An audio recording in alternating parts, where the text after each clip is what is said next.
This is the Macquarie University History Museum, located within the campus in Sydney. During August to November in 2020, I was able to participate in a PACE internship within the museum. The museum has recently been relocated and renovated into the bottom level of the new arts precinct. Originally, Macquarie had two separate history museums, the Museum of Ancient Cultures, established in 1974, and the Australian History Museum, opening in 1998. Both museums have now been combined to form a collection with over 18,000 objects from 65,000 BCE to the 21st century, with cultures such as ancient Egypt, Rome, Indus Valley, Aboriginal and Torres Strait Islander nations, immigration, and modern wartime Australia. The museum also provides teaching programs to New South Wales schools, education space for university history students, and a research facility used across disciplines and faculties. The museum's mission is to have a collection reflecting the universal stories of people throughout history, with Australians as the main narrative. And so by merging these collections together, it forms a cultural hub and a place of knowledge and scholarly exchange. The project I completed was the Esna Pottery Research Project. Supervised by the museum director, Professor Martin Bomas, Esna is a burial site dating from the Middle Kingdom to the 22nd dynasty, and is located on the west bank of the Nile in Upper Egypt. The project consists of three main ideas. The first being archaeologist John Garstang, founder of the Institute of Archaeology in the University of Liverpool. During 1905-6, Garstang excavated Esna with assistance from Harold Jones, who has no previous excavation experience. Much of the field records were incomplete and inadequate, making it difficult to study the objects, as well as Garstang's published work on the site in 1907 contained many errors. During the Esna excavations, he found around 385 tombs containing large amounts of artefacts such as pottery, beads, amulets, scarabs, and seals, leading Garstang to send a Times advertisement, as seen here, in 1904, offering to send museums an artefact from the excavation, even paying for postage. During the process of sending out the objects to museums, the packing lists were created out of haste, and a lack of method meant there was a limited detailed record of the objects' future locations. It was only in 1974 when a woman named Dorothy Dowes published one of the only extensively researched and written books on Esna. It compiled all the information, inventory, and pottery drawings. Hence the text's significance, as it is where I draw most of my informations and findings throughout the project. Then, the final element, the Australian museums. It was believed that Australia received around 100 objects from Liverpool, such as the Australian Museum in Sydney and the Queensland Museum.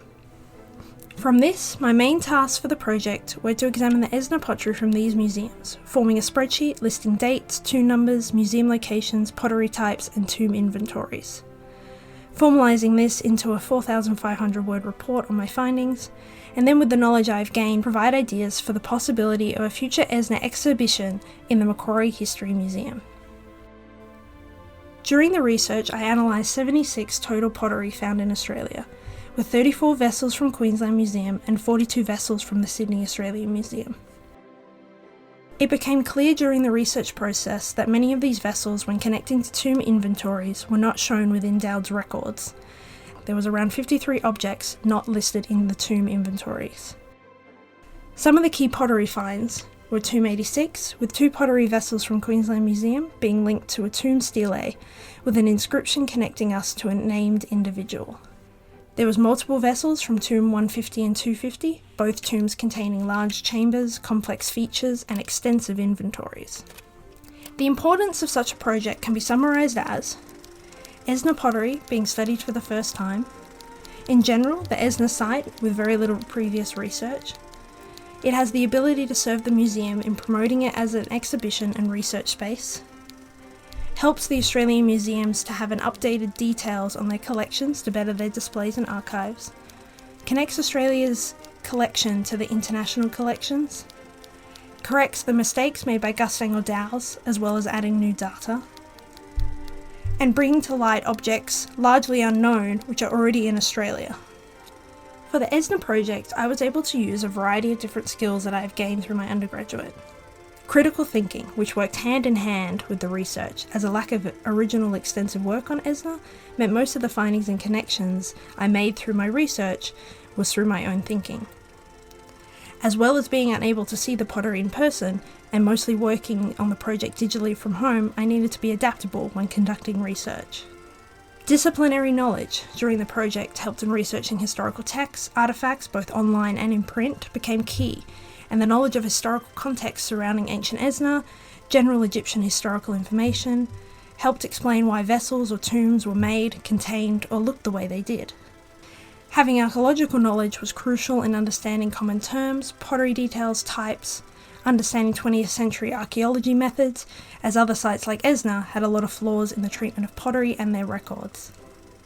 The skills I have advanced in and gained is learning the ins and outs of historical research, project management, collaboration, and the curation and exhibition of ancient artefacts, as well as technical skills such as cataloguing, analysing, and writing up historical materials. Overall, this project's experience has shown me that the museum is not just a place to have objects on display, but is a tool to continue learning and researching about the objects, as well as to uphold the right ethical frameworks around the properly sourced artefacts. I've also learnt the collaborative nature and environment the organisation provides, with staff, students, and other museums holding true to the mission of a hub of knowledge and scholarly exchange, as discussing ideas, theories, findings were common during our meetings. The project represents the crucial role of museums, researchers, and historians that put together the pieces between archaeological evidence, historical texts, and time periods in the search to find unknown stories, as without the study of these Esna vessels in Australian museums, they would continue to be unknown in records and just Egyptian pots locked away in archives.